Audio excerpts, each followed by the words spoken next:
é que conduzem à ruína. Fausto, entretanto, oscilando de prova em prova, e de ilusão em ilusão, continuamente ascende. A sua longa viagem foi no mundo espiritual.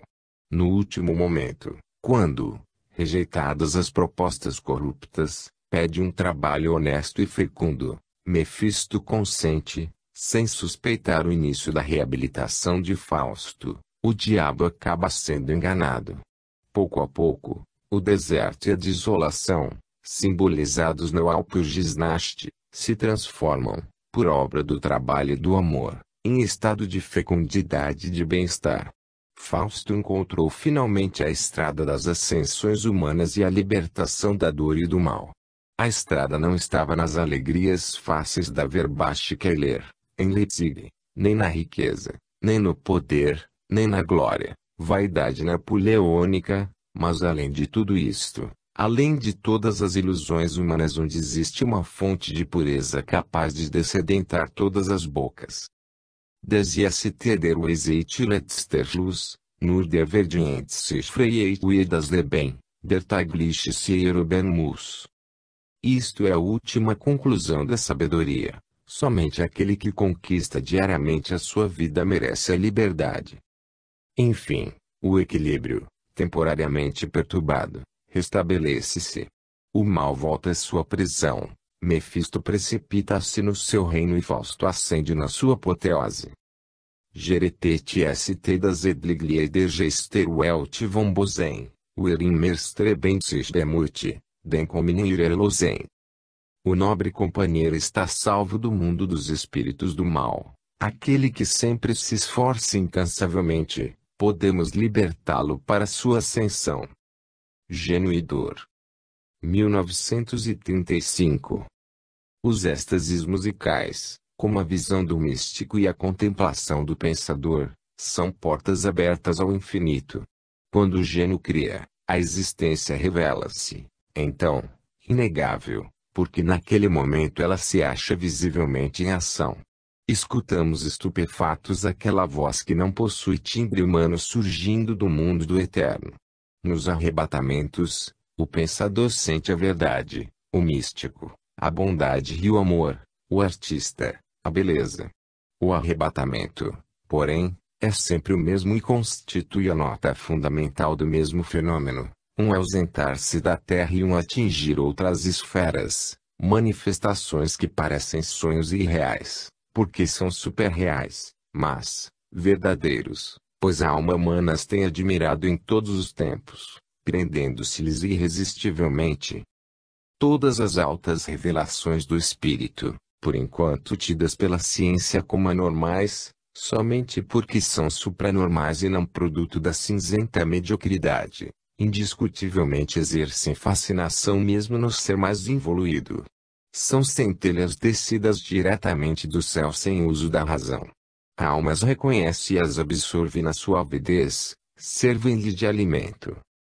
A alma humana tem de ser analisada, não no tipo medíocre onde permanece adormecida, em estado embrionário, mas no gênio, que prepara a sua maturidade e a excede, ultrapassando muitas vezes os limites do concebível. Somente neste ela se manifesta em toda a sua plenitude, conseguindo superar a vida orgânica, separar-se do corpo e enfrentar o além. É assim que o gênio, seja artista, místico, pensador, seja musicista, santo, herói ou condutor, encontra-se, no momento em que age como tal, num estado de ativa e consciente mediunidade. Quando Chopin compunha ao piano maiorquino os famosos prelúdios na cartucha de Valdemosa, com certeza havia fantasmas vagando de cela em cela, talvez os monges do velho convento. George Sand escreve, ao regressar às 10 horas da noite, encontro-o pálido, os olhos cerrados e os cabelos sobre a testa, diante de seu piano. Era necessário algum momento para se reconhecer a si próprio. Fazia esforço para sorrir, e tocava coisas sublimes que havia composto durante nossa ausência. Executava o seu prelúdio, chorando. Quando nos viu entrar, soltou um grito estranho e disse, depois, com ar confuso e tom misterioso, ah, Eu sabia perfeitamente que vocês estavam mortos. Não distinguindo mais o sonho da realidade, acalmou-se e quase adormeceu ao piano, persuadido de que também ele estava morto. O eco da tempestade dos elementos se transformava na sua alma em tempestade de ideias e de sentimentos. Naquele estado de transe, a sua alma alcançava as raízes da vida e a profundidade dos fenômenos, onde se encontra a essência, onde o todo é uno. Quando Chopin improvisava, sempre em presença de um restrito público de amigos, mandava reduzir as luzes, recolhia-se e procurava a nota azul que se pode chamar a nota de sintonização entre a sua e a alma alheia. Notamos a paralisação do fenômeno inspirativo diante de um público heterogêneo e de estranhos não sintonizados, dos quais Chopin sempre fugia, fenômeno esse semelhante ao do círculo mediúnico. Daí deveria resultar a música. A mediunidade física é um estado de passividade diante das forças do além, que interferem quando e como desejam, dominando o fenômeno. A mediunidade inspirativa é, ao invés, um estado de máxima atividade e consciência perante as forças que ela penetra e domina. São os dois extremos. O médium ativo, consciente do próprio trabalho, dono das forças que governam ativamente, ousa bater às portas do mistério para interrogá-lo. Elas não se abrem frequentemente a não ser diante de um apelo desesperado ou de uma paixão violenta, capaz de romper os segredos zelosamente defendidos pela lei. É necessário, muitas vezes, a coragem insensata, a vontade desesperada, o impulso frenético da uma dor imensa, o ímpeto da fé que não mede a profundidade do abismo. Então apenas as portas se abrem, as fronteiras do concebível apresentam dilatações repentinas, quase tímidas. O gênio, num gesto supremo, levanta-se sobre as muletas da dor, sofrendo, vacilando na figura gigantesca, fixa o olhar no inconcebível e vê. Ele mesmo ignora a sua grandeza, no átimo da concepção, porque se unificou com o todo. O seu gesto potente assaltou de improviso o coração do mistério que estremeceu e respondeu à voz da dor e do amor. Então um rasgo do infinito lampejou sobre a terra. Desejaria passar em revista a vida de muitos gênios para demonstrar que este tipo de mediunidade consciente e ativa, a mais alta e a mais verdadeira, e, neles, normal. A maturidade avançada desses seres, completa desde a mais tenra idade, explosiva no seu aspecto típico, sem a preparação humana, antecedente a qualquer experiência e a qualquer tirocínio, mostra-nos a sua preexistência em outras formas de vida. Períodos de formação sem os quais nada se cria, por uma lei de proporcionalidade entre o efeito e a causa. O atavismo é absolutamente insuficiente para demonstrar tais florescências de exceção num campo de mediocridades. Tudo isso reforça o conceito e oferece a prova de que a vida não é senão a passagem da alma proveniente de algum plano, em direção a outro plano. Os medíocres não conseguem encontrar estas provas, em si tão evidentes, porque são os verdadeiros cidadãos da terra, suficientemente selvagens e insensíveis para viver nela, comodamente. Porque a vida dos gênios é frequentemente argamassada na dor. Porque o destino se lhes apresenta como inexorável concatenação de provas convergentes muitas vezes sobre o ponto mais vital do seu próprio gênio.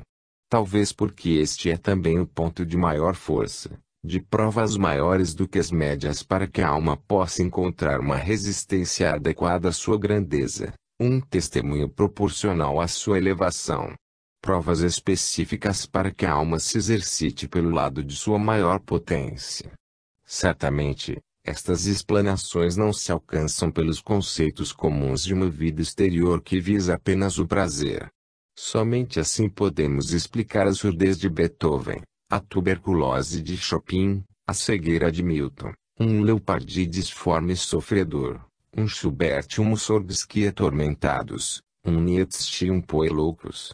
Convido a ciência para explicar-me por que a moléstia, a deficiência orgânica possa dar tanta força ao espírito, tanta fecundidade ao pensamento, tanta saúde, potência, personalidade. Ou, em outros termos, por que razão o patológico pode conter o supranormal? O conceito de uma crueldade do destino e, portanto, blasfêmia contra a divindade. O conceito de uma insuficiência diretiva ou de uma casualidade caótica é simplesmente pueril num organismo universal tão preciso. Explica-se tudo, porém, pelo conceito ainda mais amplo, a dor e a estrada mestra de toda a ascensão espiritual, que não pode ser conquistada sem fadiga. A dor prepara o caminho às profundas introspecções, revela o que se encontra além da superfície, desperta o espírito que poderia, fatalmente, adormecer no bem-estar, submete-o à contínua ginástica que lhe desenvolve as melhores qualidades. Embora a natureza humana inferior sofra e se revolte, a dor é, todavia, salutar e fecunda maceração que purifica e multiplica todas as forças do espírito. Somente a dor sabe desnudar a alma, e arrancar-lhe aquele grito que não admite mentira. A reação à dor é certamente diferente em cada indivíduo, revelando-lhe sempre a natureza íntima. Das 3 cruzes iguais sobre o Gólgota partiram 3 gritos diferentes. No bruto o grito é brutal, no grande o grito é sublime. Então a dor é santa e abençoada, porque revelou a beleza de uma alma. Desta maneira, a dor martela os espíritos gigantes com força gigantesca para levá-los à ascensão gigantescamente pura. Ressonâncias profundas devem produzir nestes hipertróficos do pensamento e do sentimento os golpes duríssimos do destino. Evidentemente suas obras foram criadas entre os espasmos de uma grande dor. Por isso, puderam dizer, eu espero que a minha dor venha, porque somente ela me poderá arrancar o grito da alma. Sentimos em tudo isso a força da criação, que tem na dor um açoite, flagela o espírito, impede qualquer repouso, excita-lhe as mais profundas reações, valoriza-lhe o poder de ação. Assim se compreende a transhumanização que a dor, e somente ela possui. Para o gênio, a vida humana não é senão preparação para uma vida mais alta. Os mesmos clarões que os cegam, a nós também nos atingem. A realização da vida não está aqui, embaixo, na morte, que não é o fim, mas libertação. Os gênios podem inverter os nossos conceitos humanos, porque pertencem a raças super-humanas, que não aparecem na Terra senão como exceção. Pobre Beethoven, conforme escrevia ele sobre si mesmo, este mundo não te proporciona felicidade, somente nas regiões do ideal podes encontrar a paz. Que diferença entre um homem abençoado e o de sentimentos saciados. Nós, homens comuns, possuímos e sentimos mais fortemente no mais baixo do mundo animal, feito de lutas cruéis e violentas. Carregamos a verdade atávica do corpo, a tão conhecida lei da natureza. Somente secundariamente e com esforço alcançamos a mais alta verdade do espírito, que é para os gênios, a verdadeira e espontânea lei da natureza. O tipo médio, debatendo-se nas formas inferiores de atividade, poderá criar, qualquer que seja a condição humana ou a riqueza, poderá saciar-se, por um momento, de toda a vaidade que a sua inexperiência deseja. Permanecerá, porém, sempre ligado e condenado a essa vaidade, fechando-se-lhe o acesso a outra alta esfera do pensamento, da qual o gênio, por mais trespassado e crucificado que se encontre, olhá-lo-á sempre com piedade. Quanto mais merecemos o céu, tanto mais incapazes e infelizes somos sobre a terra. A dor, nos grandes, assume também a forma de renúncia, que é o arrebatamento das formas superadas. O destino a impõe com inúmeros dissabores para que se acelere a evolução espiritual e se opere a transformação do amor humano em amor divino. O Calvário é a base natural do fenômeno da sublimação dos grandes. A renúncia dos prazeres humanos não é senão a expansão dos horizontes espirituais. O destino não é cruel, quando inflige a morte para dar vida maior e luminosidade à alma. Durchsturm empor, arrastado para o alto pelo vendaval, dizia Beethoven, no meio do furacão, sempre senhor do seu destino, mesmo no mais profundo do sofrimento. O homem é verdadeiramente grande e viril nas lutas contra as forças titânicas do seu karma, nunca porém nas lutas contra os seus semelhantes. O destino da grey humana é frequentemente incolor. Há, entretanto, no alto, destinos titânicos que nos proporcionam o arrepio do infinito, destinos que sobrepairam abismos nos quais se alternam regiões de terror, de paixões e de angústias, nos quais ribomba a tempestade de Deus. Destinos que os gigantes souberam agarrar pela goela para entrar em luta digna da sua grandeza. Eles podem dizer: venha, ó luta, para que eu possa bater-me e vencer. Sétima parte. Novelas. Em busca da justiça. Tríptico, 1953. 1. A justiça econômica. Era uma noite de chuva e de tempestade. A cidade imensa repousava, no sono, do seu febril trabalho diurno. A hora avançava, os quarteirões aristocráticos, mais demorados no adormecer, porque menos sedentos de repouso, descansavam em silêncio. Ao longo de uma avenida arborizada, duas filas de residências de luxo, um homem esgueirava-se como sombra que, no andar desenvolto, sabia esconder, pelo hábito, intenções suspeitas. Vemo-lo agora junto ao ponto desejado. Não é a porta principal do jardim, mas uma outra, para serviço, junto à parede lateral, que se encontra aberta. Ele a transpõe e entra com desembaraço, como se estivesse regressando à sua casa. Fecha e atravessa o jardim. Uma outra pequena entrada de serviço, no lado posterior da casa, está aberta. Ele passa por ela. Conhece a habitação onde já estivera trabalhando para os antigos proprietários, há muitos anos atrás. Com a cumplicidade de um dos empregados atuais que viera a conhecer posteriormente, organizaram um golpe. Como se vê, não existe aqui nenhum mistério policial, nenhum delito macabro, nem caçada para apanhar um criminoso. Fugimos da difusíssima psicologia de criminosos malogrados, e por isso apresentamos o fato como simples e banalíssima tentativa de furto, arquitetado com as costumeiras astúcias, muito conhecidas através dos cinemas e dos jornais.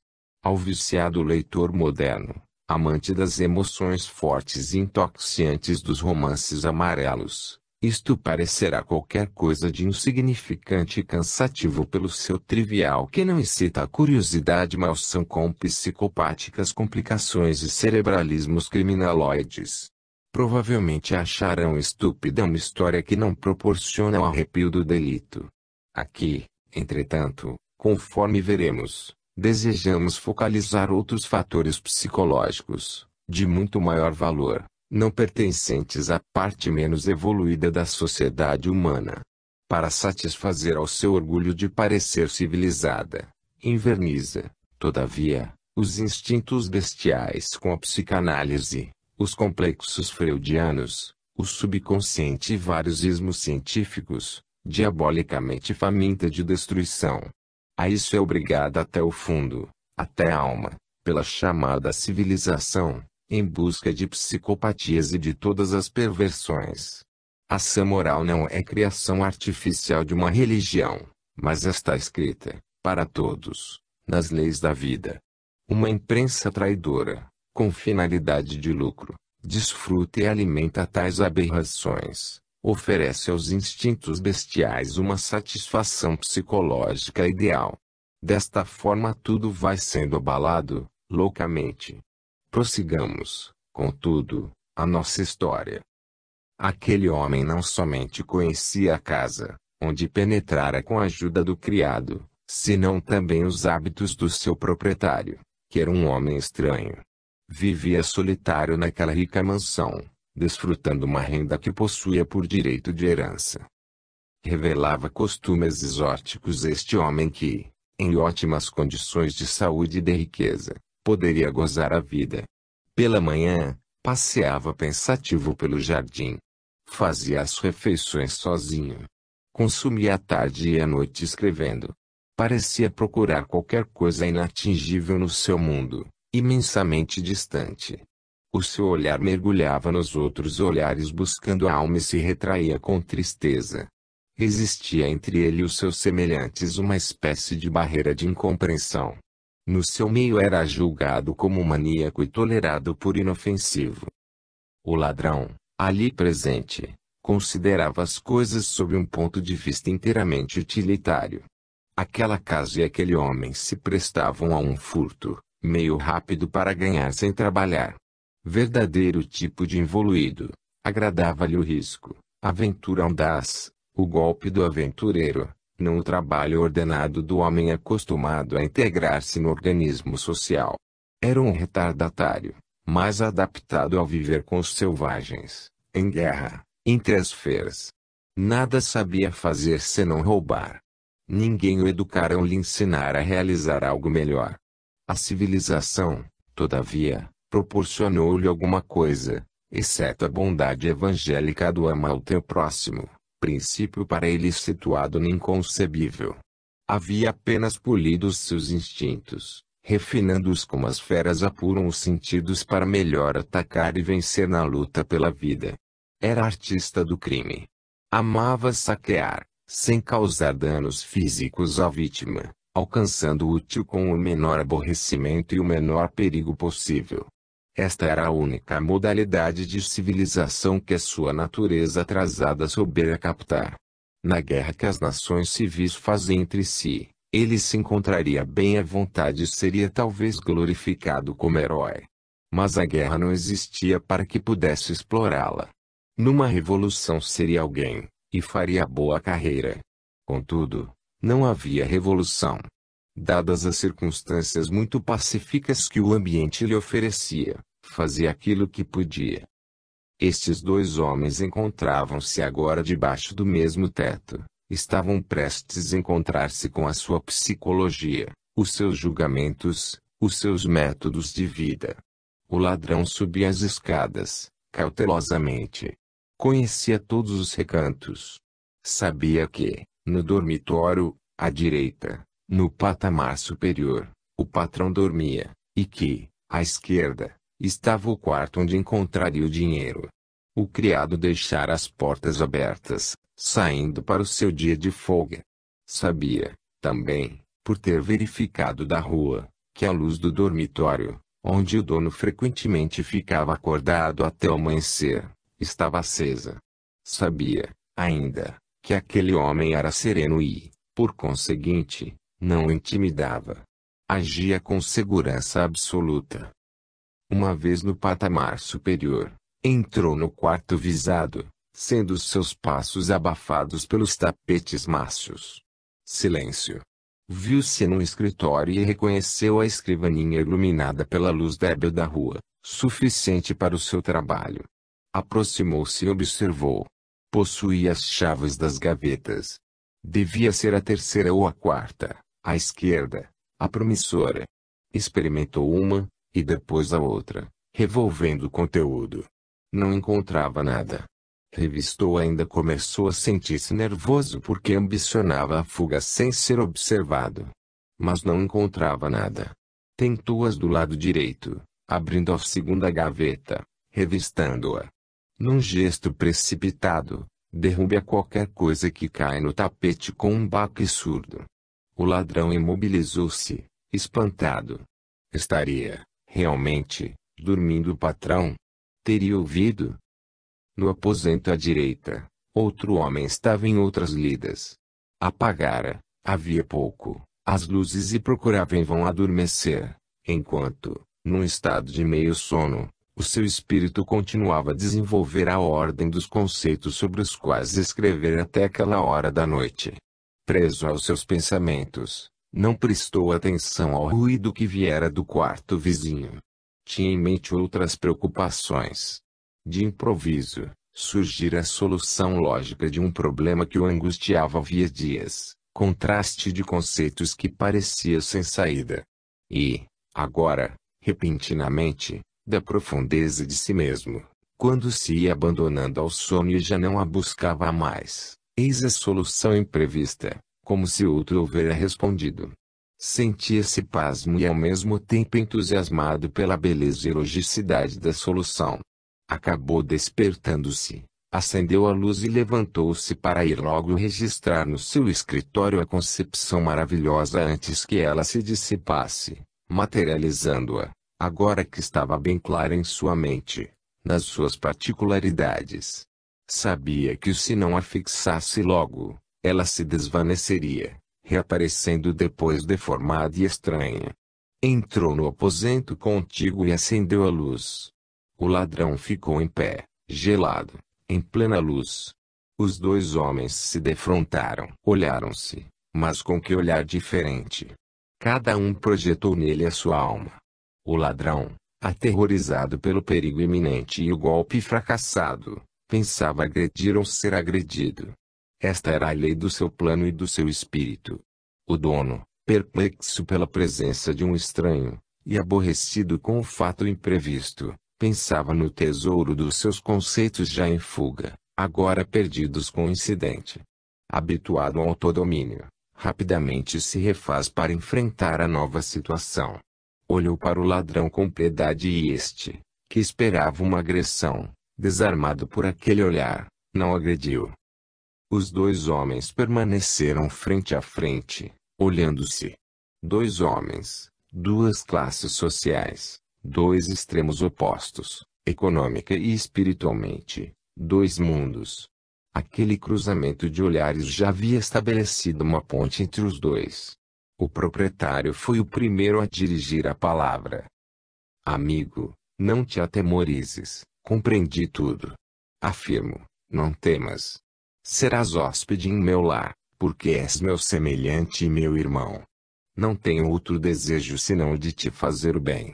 Não penses, portanto, em lutas e agressões. Poderás sair quando desejares, livre, protegido por mim. Uma outra coisa, porém, me impeli para te ajudar. Tu te arriscaste muito para vir buscar este dinheiro. É um trabalho errado, mas é também um trabalho. Quanto a mim, não arrisquei nada. Não lutei para ganhar dinheiro, porque o herdei. Perante Deus estamos, talvez, nas mesmas condições, se bem que eu esteja protegido pelas leis e tu não. Dá-me a tua mão e dize-me no que te posso auxiliar.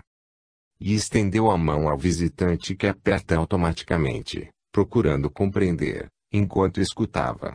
O dono da casa continuou, dize-me no que posso auxiliar-te, porque me escravizo a deveres que não possuis. Junto de Deus estamos exatamente nas mesmas condições.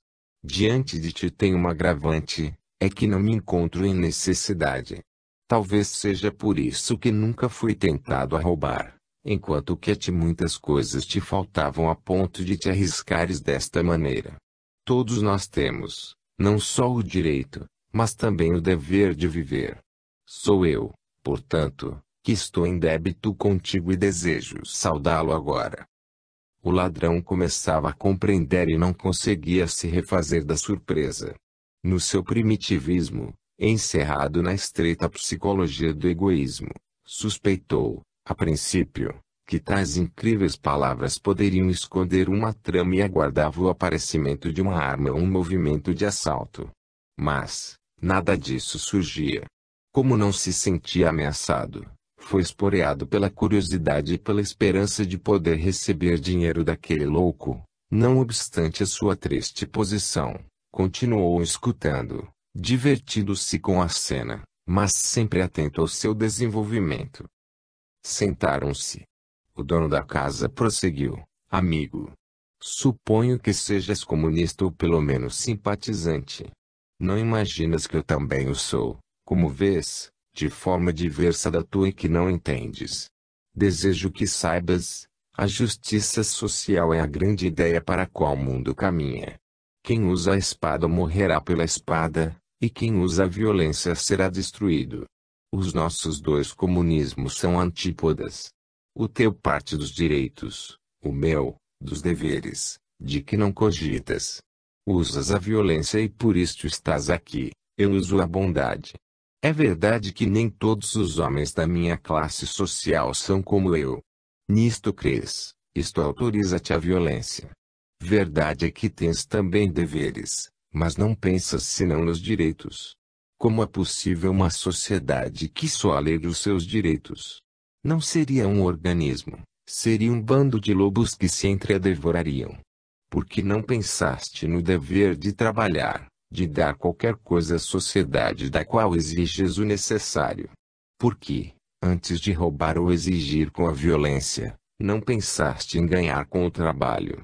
Eu mesmo trabalho, no campo do pensamento, mas trabalho. A minha vida dá fruto à sociedade. Tu és um parasita. Por que não aprendeste a respeitar o fruto do trabalho e da inteligência dos outros? Quem possui nem sempre é parasita, às vezes um centro de atividade fecunda para muitos. E tão bestial este ódio de classe, indiscriminado, agressivo, buscando conquistar a riqueza sem o trabalho e sem a inteligência, mas pelas vias da violência. Não sabendo respeitar o fruto das atividades alheias, como poderá esperar que, em idênticas condições, fosse respeitado o fruto do teu trabalho? O larápio, sem se interessar em absoluto por tudo o que estava ouvindo, aguardava a conclusão do discurso. O dono da casa compreendeu que havia ido muito longe nas suas explicações teóricas e regressou aos limites psicológicos do seu interlocutor, isto é, ao problema próximo e pessoal, e disse-lhe, concluindo: amigo, a ti não interessa se eu trabalho e se neste momento me libertarei das riquezas para mim supérfluas, ou se as conservarei para que frutifiquem, sobretudo para o bem dos outros. Este é um assunto meu. Interessa-te somente resolver o problema da tua vida. Quem possui mais meios, mais inteligência e cultura, tem mais deveres. Sou eu, portanto, quem deve ir ao teu encontro. Desejavas apoderar-te do dinheiro que se guardava nesta gaveta. Não o encontraste, porque estava sobre a escrivaninha onde eu o deixara, depois de ter dado uma parte a outrem. Este já se destinava aos pobres. Portanto, é teu. Estava diante dos teus olhos e procuravas em outro lugar. Ei-lo, e que te ajude a viver. Emprega bem, para que possa subir. Podes ir, és livre. Ninguém saberá que estiveste aqui. Enquanto assim falava, colocou o pacote de dinheiro em suas mãos, o mesmo que o ladrão queria roubar. Desta maneira, o furto que poderia perder um homem, transformou-se em auxílio capaz de redimi-lo. Foi assim que o padre Miriel salvou o forçado Jean Valjean e os miseráveis, de Victor Hugo. O ladrão apanhou o dinheiro, obtido por uma via tão estranha e imprevista. De qualquer modo tinha alcançado o seu objetivo. E isto era para ele a coisa principal. Se o outro era louco, não lhe importava, o dinheiro estava em seu bolso. O dono da casa o examinou por um instante, pôs uma das mãos sobre o seu ombro, e assim concluiu suavemente: agora vai, amigo. Quem sabe quantas más lições recebestes. Utiliza esta advertência, que ela te acompanhe e te auxilie a redimir-te. Vai, mas lembra-te de que estou aqui para continuar a auxiliar-te assim completar a obra. Não esqueças o teu novo amigo. A minha casa está aberta. Volta quando desejares. Este dinheiro não durará sempre. Entretanto, procura lembrar tudo que te falei, mudando de vida. Se desejas fazê-lo, volte a ensinar-te-ei como viver honestamente do seu trabalho. Somente quem não pode trabalhar tem direito à esmola. O teu direito de homem sádio está somente no trabalho. Vai, amigo. Estarei sempre às tuas ordens, quando desejares vir espontaneamente. O ladrão compreendeu que desta vez passara sem castigo e que, embolsado dinheiro, não tinha nada mais a fazer naquela casa. Balbuciou confuso qualquer coisa. Vendo o caminho livre, ganhou rápido as escadas, pelas mesmas portas abertas, alcançou a rua, num átimo.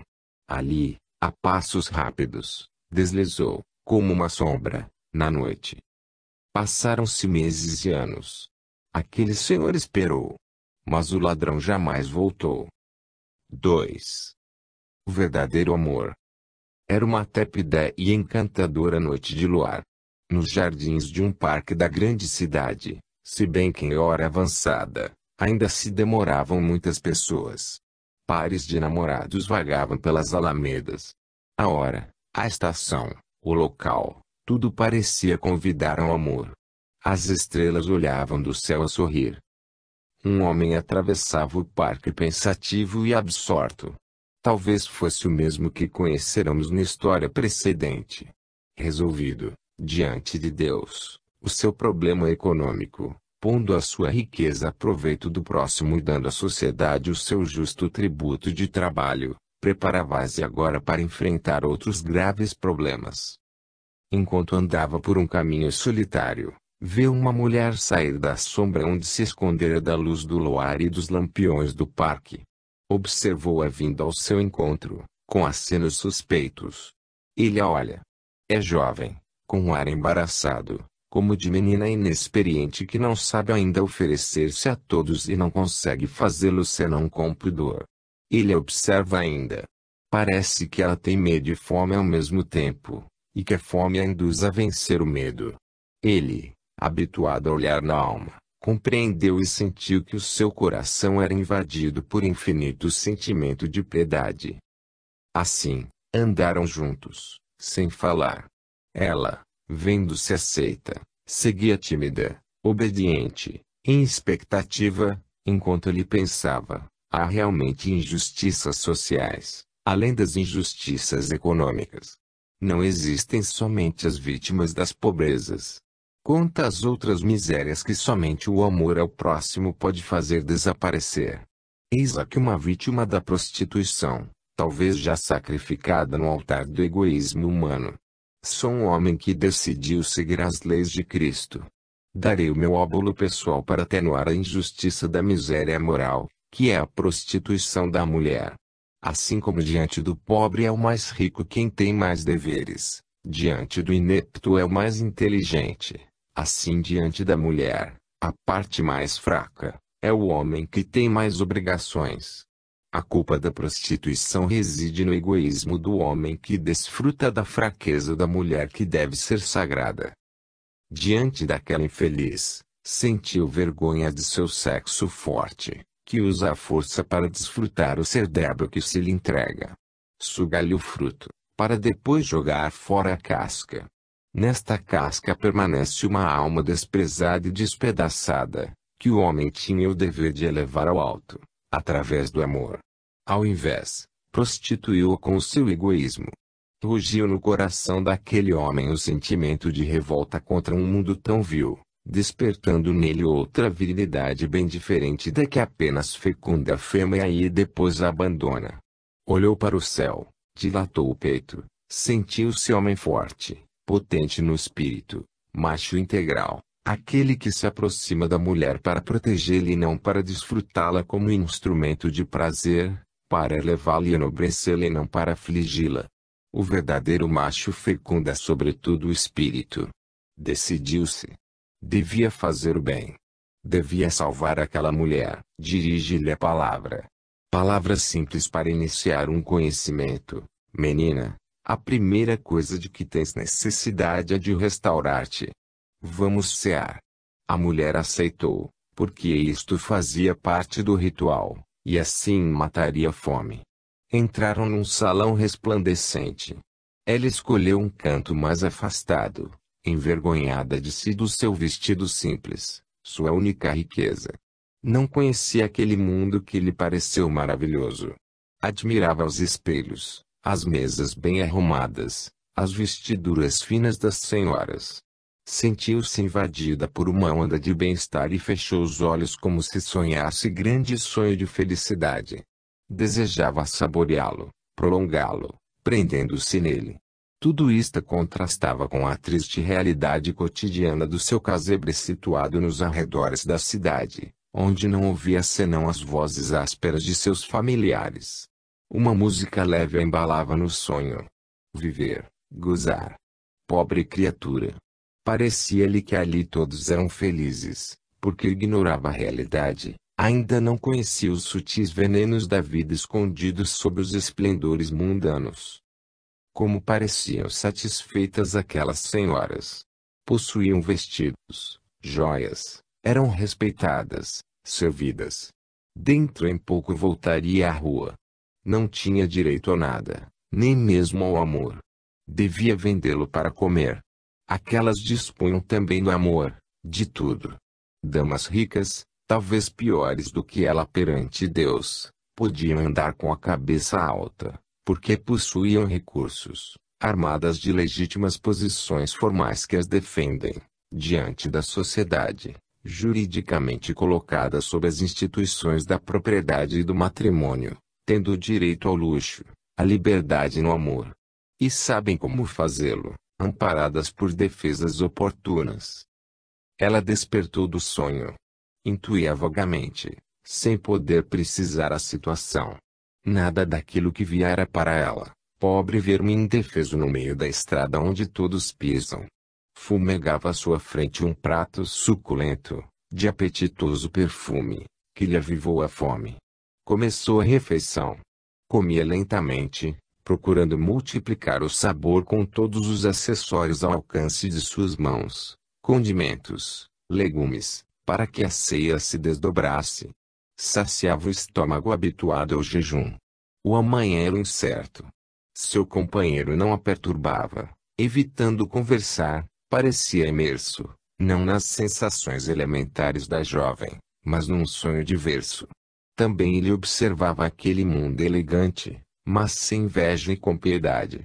Sabia qual triste realidade se ocultava atrás daqueles esplendores. Verificava que reina na terra a lei do mais forte e que não existe piedade para os fracos. Entre aquelas damas respeitáveis e a jovem que ele havia recolhido na rua existia uma única diferença. As damas pertenciam à classe dos vencedores, a jovem, a dos vencidos. Somente por este motivo ela não era respeitada, vendia-se porque tinha fome. As outras eram respeitáveis, não se vendiam porque não tinham fome. Permitiam-se o luxo até de pregar a virtude como é fácil proclamá-la, exigindo aos outros. Mas como é dura a virtude exigida de nós mesmos. Pregadores fáceis pululam pelo mundo. Em nome da virtude, podem satisfazer aos seus instintos de agressividade contra o próximo, da condenação deste fazem o pedestal para o próprio orgulho. Desta forma se conduz sobre o terreno da moral a luta cotidiana pela vida, procurando colocar-se em posição de superioridade, como juízes, diante do pecador, para esmagar o rival. Uma mulher poderá esperar bem pouco de outra mulher. Do homem vil é que se espera o dever da redenção. Para ele, o amor é um incidente. Para a mulher, a vida. É ele que educa a mulher adaptando-a a si mesmo.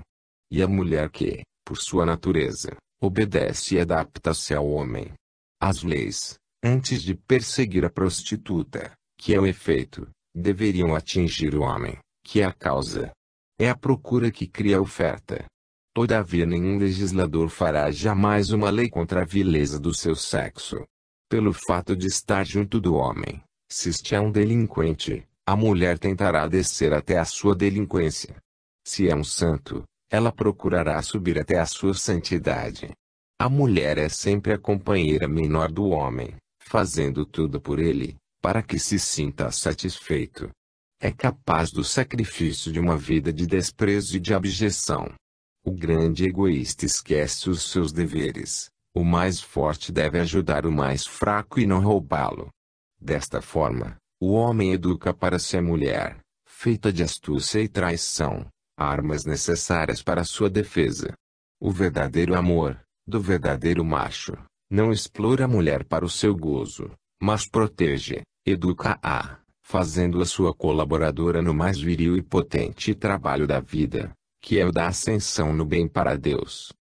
Assim pensava o nosso protagonista, enquanto lambiscava, tomado de imensa piedade pela triste companheira. Deixou que ela se satisfizesse à vontade, que aproveitasse a hora de ilusão. Diminuía o número de pessoas no restaurante, parecendo agora tudo mais calmo.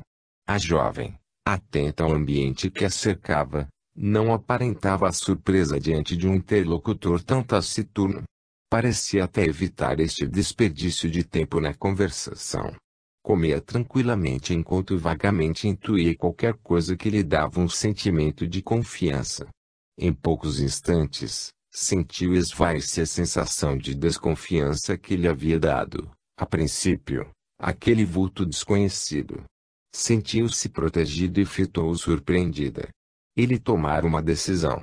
Seus olhares encontraram-se. Todavia, ele continuou ainda calado. Diante dos seus olhos, uma visão.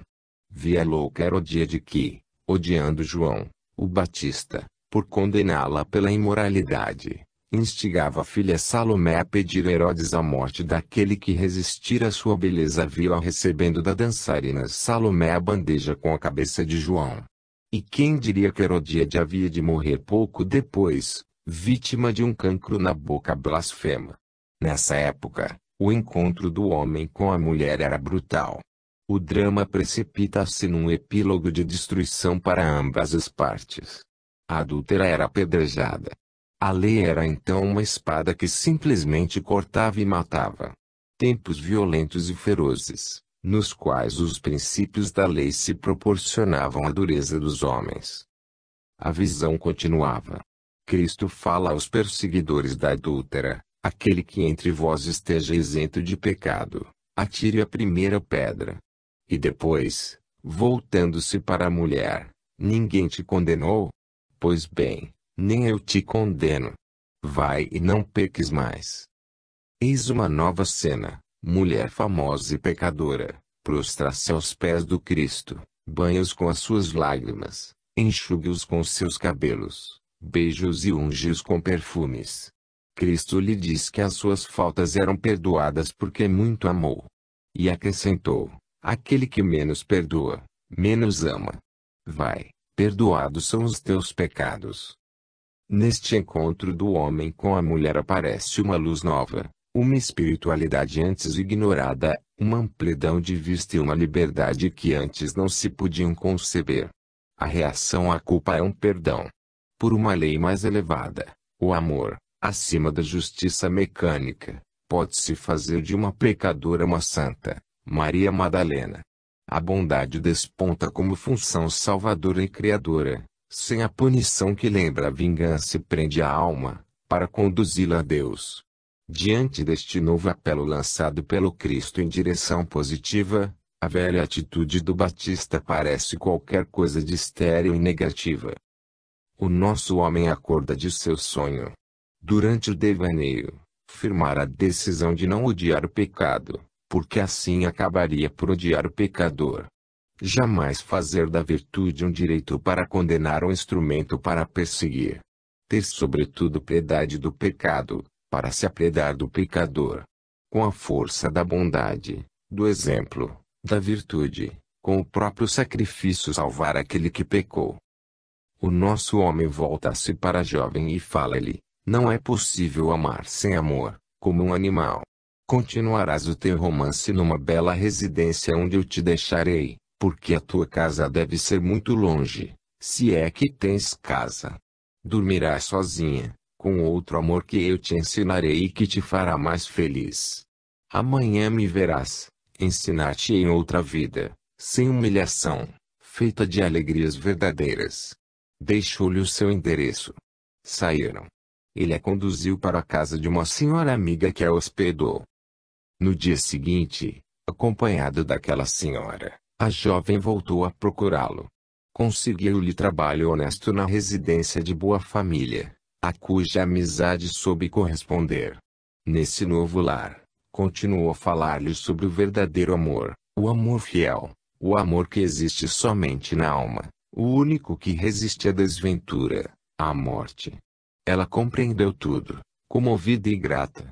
Mais tarde se casou, teve a sua família, o seu marido, os seus filhos.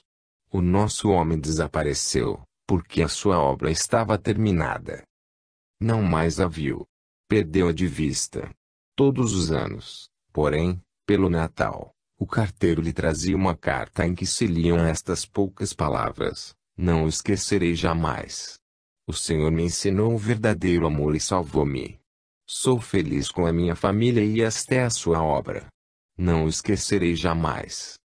Ele, em cada Natal, lia esta pequena carta, chorando de alegria. Desta vez o ser, a quem ele havia feito o bem, compreenderá e, por meio de uma carta, voltava todos os anos. 3. O encontro consigo mesmo.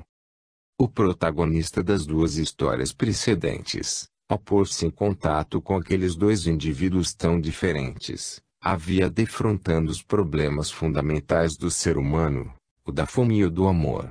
Um dia encontrou-se com outro ser e com outros problemas. Encontrou-se consigo mesmo. Nada de excepcional. É coisa que acontece a todos os homens inteligentes, apenas atingem certo grau de maturidade. Não é, portanto, um caso extraordinário. Deve ser interessante falar a seu respeito.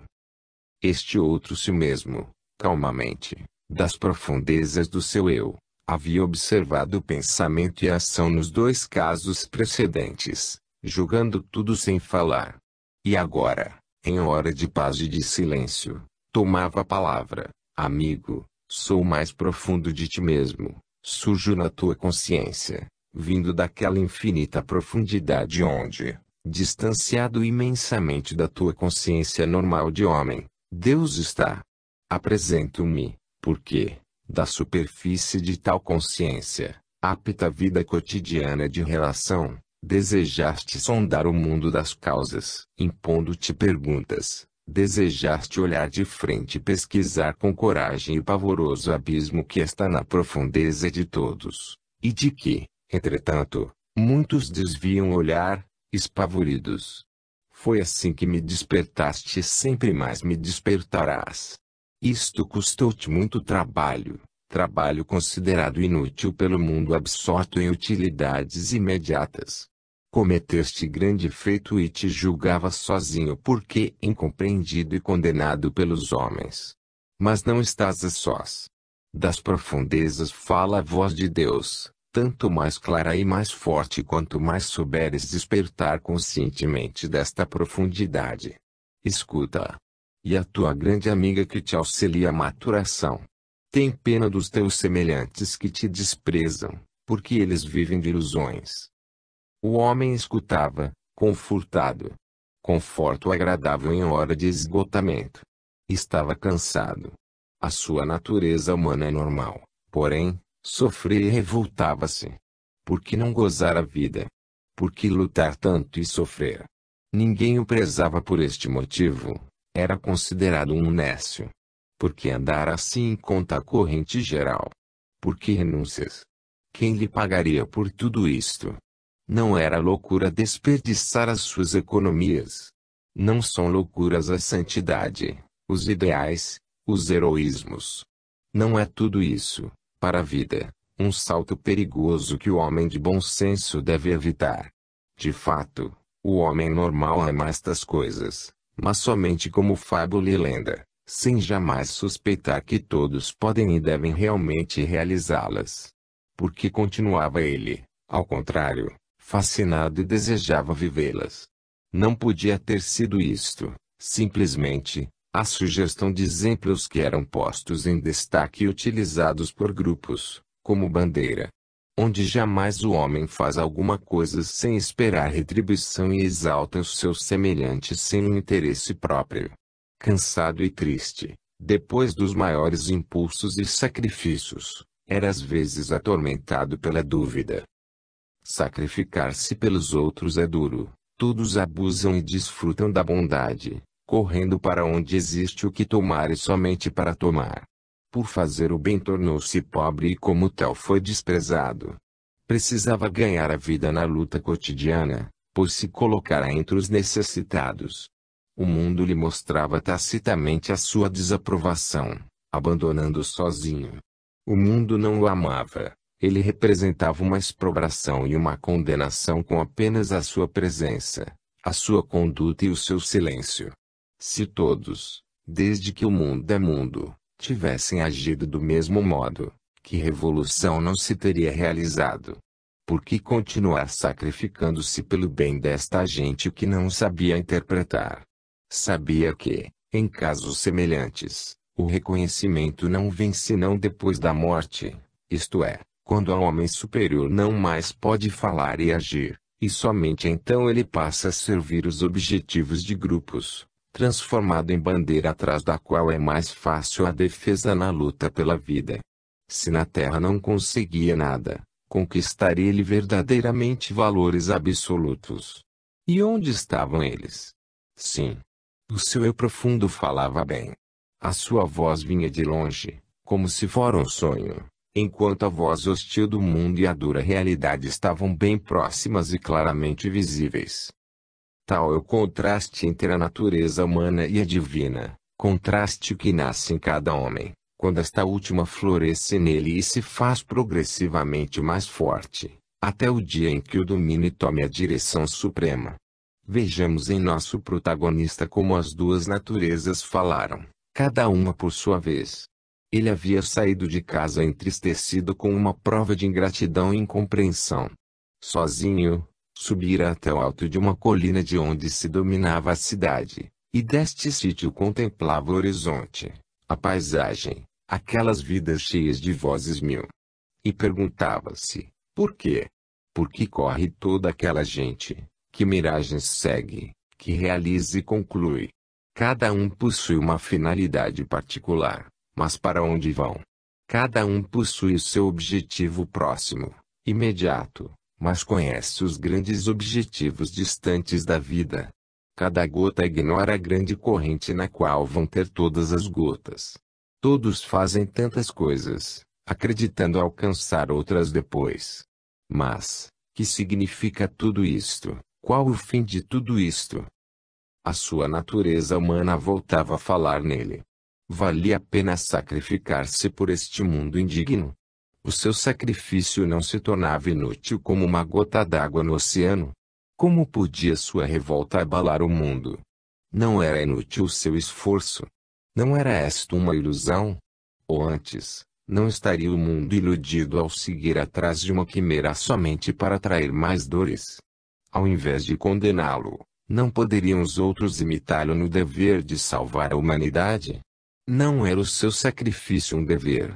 Não havia um outro mundo de justiça onde ele receberia o prêmio independentemente dos juízos humanos? Mas, quantos amigos possuía que sabiam aproveitar e gozar este mundo? E ele nunca soubera se aproveitar de nada. Gozar, eis a grande miragem. E ele a destruiu com as suas próprias mãos.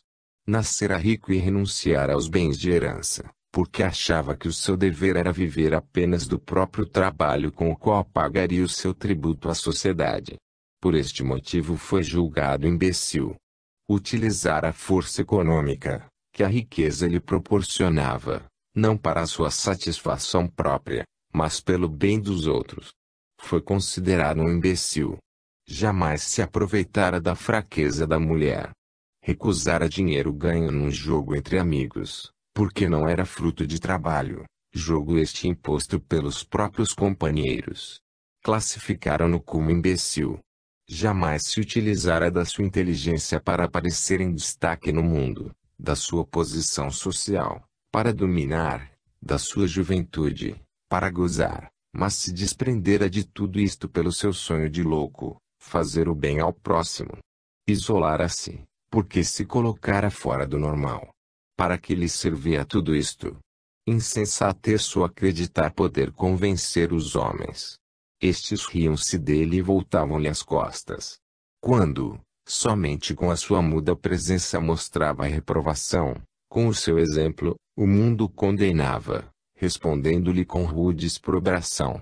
Qual dos dois tinha razão? O seu altruísmo ou o egoísmo dos outros, os homens cheios de direitos ou ele, tudo cheio de deveres? O nosso protagonista sentou-se. Estava cansado. Apoiou a fronte sobre as mãos e chorou. A luta o consumia. Entretanto, ele amava, sentia brilhar nela centelhas de luz. Apenas voltada à calma, o seu eu profundo falou-lhe de novo.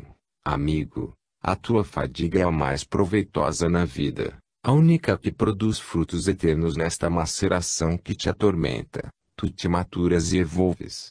Tudo, menos isto, acaba sendo destruído pelo tempo e pela morte.